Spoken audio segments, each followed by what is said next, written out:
பட்டத்தை இன்னைக்கும் சூட்டி வச்சிருக்கீங்கிற ஒரு கேள்வி இருக்கு. ராஜமன்னார் கமிஷன் அமைக்கிறதுக்கான பின்னணியில அவர் இருக்கிறார் இல்லையா? சரி, ராஜமன்னார் கமிஷன் அமைச்சீங்க, அதற்கான குழு அமைச்சீங்க, அறிக்கையை போட்டீங்க, அதற்கு பிறகு எடுத்த நடவடிக்கை தான் என்ன, அதனுடைய நிலைப்பாடுகள் தான் என்ன அப்படிங்கிற கேள்வி இருக்கு. மாநிலத்தினுடைய சுயாட்சி எல்லாமே மீண்டும் எமர்ஜென்சில போயிடுச்சு. இதுல திமுக அல்லது கருணாநிதி என்ன பண்ணிருப்பாரு? சரி, அப்ப அதற்கப்புறம் யாரோட கூட்டணி வச்சீங்க? திருப்பி அந்த இடத்துல இருந்து மாறி இன்னொன்னு திருப்பி பாஜக கூட கூட்டணி வைக்கிறீங்க, ஜனதா தளோட கூட்டணி வைக்கிறீங்க.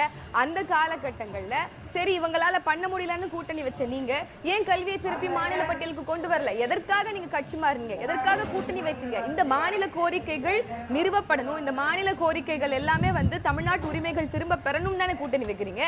அந்த உரிமைகள் என்ன ஆயிற்று?